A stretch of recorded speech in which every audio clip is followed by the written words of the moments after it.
গতিকে এইখন বিচাৰ ভালকে হ'বই লাগিব জুবিনৰ কাৰণে ন্যায় নহয় অসমত তেতিয়াহ'লে আৰু কোনে ব্ৰেকিং নিউজ পুনৰ নিৰ্বাচন আকৌ হ'ব ভোট গ্ৰহণ আকৌ অনুষ্ঠিত হ'ব বিধানসভা নিৰ্বাচন উত্তৰ কৰিমগঞ্জ বিধানসভা সমষ্টিত এই ঘটনা 11 এপ্ৰিলৰ পুৱা 7 বজাৰ পৰা 5 বজালৈ হ'ব ভোট গ্ৰহণ 239 নং বেবিল্লাত বিদ্যালয়ৰ ভোট কেন্দ্ৰত আকৌ হ'ব ভোট গ্ৰহণ প্ৰিজাইডিং অফিচাৰৰ অনুৰোধত এই ব্যৱস্থা বুথ দখলৰ অভিযোগত পুনৰ ভোট গ্ৰহণৰ নিৰ্দেশনা পুনৰ ভোট গ্ৰহণক লৈ নিৰ্বাচন আয়োগৰ নিৰ্দেশনা ইয়াৰ পাছৰ আনিক বিগ ব্ৰেকিং নিউজ নিৰ্বাচনী আয়োগৰ পিছত হিমন্ত বিশ্ব শৰ্মাৰ বিৰুদ্ধে ইডিৰ অভিযোগ প্ৰদেশ কংগ্ৰেছৰ ভূপেশ ৱাঘেল ৰিতম সিঙৰ নেতৃত্বত এটা দলে অভিযোগ দিলে ইডিত মুখ্যমন্ত্ৰী ডুবাইৰ সম্পত্তি থকাৰ অভিযোগ ভূপেশ ৱাঘেলৰ মুখ্যমন্ত্ৰী ডুবাইৰ সম্পত্তি থকাৰ অভিযোগ ভূপেশ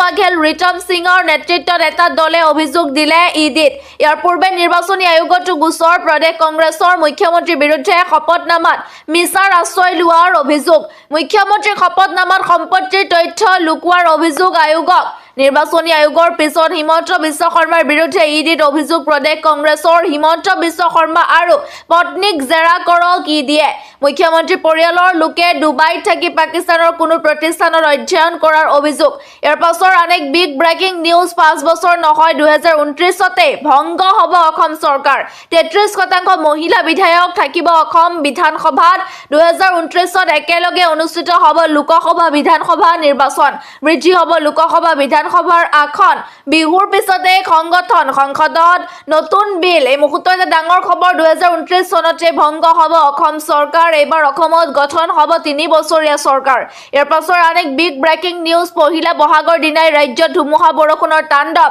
মহানগৰী গুৱাহাটীতো আৰম্ভ প্ৰচণ্ড ধুমুহা বৰষুণ জিলাই বতৰ বিজ্ঞান কেন্দ্ৰই জাৰি কৰিছে ইয়েলো এলাৰ্ট ৰাজ্যৰ প্ৰান্তে প্ৰান্তে ধুমুহা বজ্ৰপাতৰ তাণ্ডৱ পহিলা বহাগৰ দিনাই ৰাজ্যত প্ৰচণ্ড ধুমুহা বৰষুণ ইয়াৰ পাছৰ আনেক বিগ ব্ৰেকিং নিউজ 10 বছৰ জেল হ'ব পাৰে পৱন খেৰাৰ গ্ৰেপ্তাৰক লৈ কি ক'লে জ্যেষ্ঠ অধিবক্তাই 10 বছৰ পৰ্যন্ত জেল হ'ব পাৰে পৱন খেৰাৰ যিকোনো মুহূৰ্ততে গ্ৰেপ্তাৰ হৈ যাব পাৰে কংগ্ৰেছ নেতা পৱন খেৰাৰ আইনী প্ৰক্ৰিয়াক লৈ মন্তব্য জ্যেষ্ঠ অধিবক্তা বিজন মহাজনৰ বৰ্তমান কোনো ধৰণৰ সুৰক্ষা পৱন খেৰাৰ হাতত আৰু নাই পৱন খেৰাৰ গ্ৰেপ্তাৰত নাই কোনো আইনী বাধা যিকোনো মুহূৰ্ততে তদন্তৰ বাবে গ্ৰেপ্তাৰ হ'ব পাৰে কংগ্ৰেছ নেতাজন যিখন ৰাজ্যতে থাকিব আৰক্ষী গৈ গ্ৰেপ্তাৰ কৰিব পাৰিব পৱন খেৰাক যিকোনো মুহূৰ্ততে গ্ৰেপ্তাৰ হৈ যাব কংগ্ৰেছ নেতা পৱন খেৰা ইয়াৰ পাছৰ আনেক বিগ ব্ৰেকিং নিউজ জেলতেই জেৰা চলোৱা হ'ব শেখৰ জ্যোতি গোস্বামী আৰু অমৃত প্ৰভা মহন্তক 1-to-1 ভাষ্য গ্ৰহণ কৰিব ন্যায়িক আয়োগে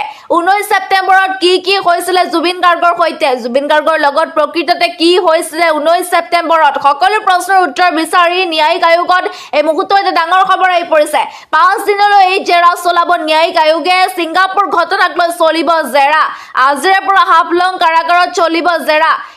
মেঘালয়ত চাঞ্চল্য 24 ঘণ্টাৰ ভিতৰত মছজিদ চিল হাহাকাৰ পৰিস্থিতিৰ সৃষ্টি হৈছে মেঘালয়ত মছজিদক লৈ পাহাৰীয়া ৰাজ্য মেঘালয়ত অঘটন অবৈধ দখলৰ অভিযোগত 24 ঘণ্টাৰ ভিতৰত মছজিদ চিল মছজিদৰ ইমামক ধমক দি বাহিৰ কৰা হ'ল মছজিদৰ পৰা শিলঙত মছজিদৰ বিৰুদ্ধে একচন খাচী ছাত্ৰ সন্থাৰ শিলঙৰ লুম্পাৰিং মছজিদ সম্পূৰ্ণৰূপে চিল কৰিলে খাচী ছাত্ৰ সন্থাই অনুমতি অবিহনে দীৰ্ঘদিন মছজিদ চলাই থকাৰ অভিযোগ সমাধিস্থলৰ ভূমি দখল কৰি মছজিদটো নিৰ্মাণৰ অভিযোগ উত্থাপন মছজিদৰ ইমামক ঘেৰাও কৰি জবাবদিহি কৰিলে খাচী ছাত্ৰ সন্থাই মছজিদক লৈ পাহাৰীয়া ৰাজ্য চুবুৰীয়া ৰাজ্য মেঘালয়ত হাহাকাৰ পৰিস্থিতিৰ সৃষ্টি হৈছে মেঘালয়ত পুনৰবাৰ বৃদ্ধি পাইছে হিংসাত্মক ঘটনা পুনৰ আৰম্ভ হৈছে মুছলমানৰ মছজিদৰ বিৰুদ্ধে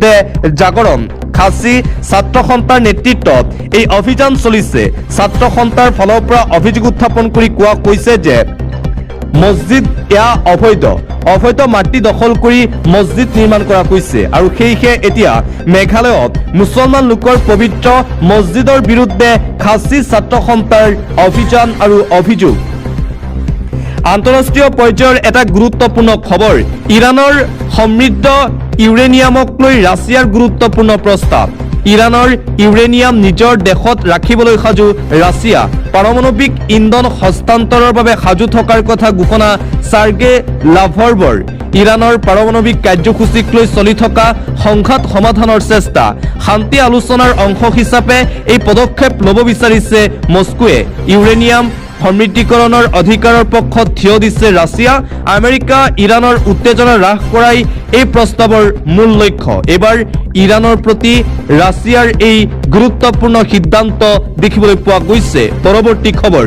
ধ্বংস হোৱা মিছাইল ঘাটি পুনৰ নিৰ্মাণৰ কাম আৰম্ভ কৰিছে ইৰাণে। আমেৰিকা আৰু ইজৰাইলৰ আক্ৰমণত ধ্বংসস্তূপত পৰিণত হৈছিল ইৰাণৰ ঘাটিসমূহ। চলি থকা যুদ্ধবিৰতিৰ সুযোগ লৈ ইৰাণে চলাইছে মেৰামতি। ছেটেলাইট ফটোৰ জৰিয়তে পোহৰলৈ ৰাখিছে ইৰাণৰ এই গোপন তৎপৰতা।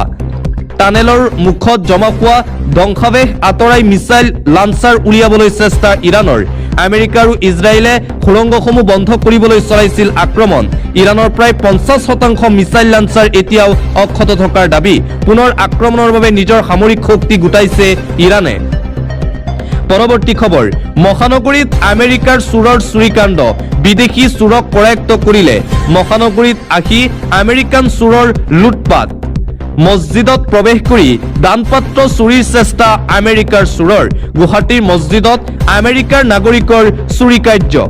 গান্ধী বস্তিৰ মছজিদৰ দানপাত্ৰ চুৰি কৰি ধৰা পৰিল বিদেশী চোৰ। আমেৰিকাৰ কষ্টাৰিকাৰ পৰা আহি মছজিদত চুৰিৰ চেষ্টা। ধৰ্মীয় সাজ পৰিধান কৰি চুৰিকাণ্ডত লিপ্ত বিদেশী নাগৰিকগৰাকী। ৰাইজে কৰায়ত্ব কৰি পল্টন বজাৰ আৰক্ষীক গতালে বিদেশী লোকজনক। পল্টন বজাৰ আৰক্ষীয়ে অৱশেষত আটক কৰে বিদেশী চোৰটোক। মহানগৰীত আহি এইবাৰ আমেৰিকান চোৰৰ চুৰিকাণ্ড দেখিবলৈ পোৱা গৈছে। গান্ধী বস্তিত এই ঘটনা সংঘটিত হৈছে বুলি জানিব পৰা গৈছে।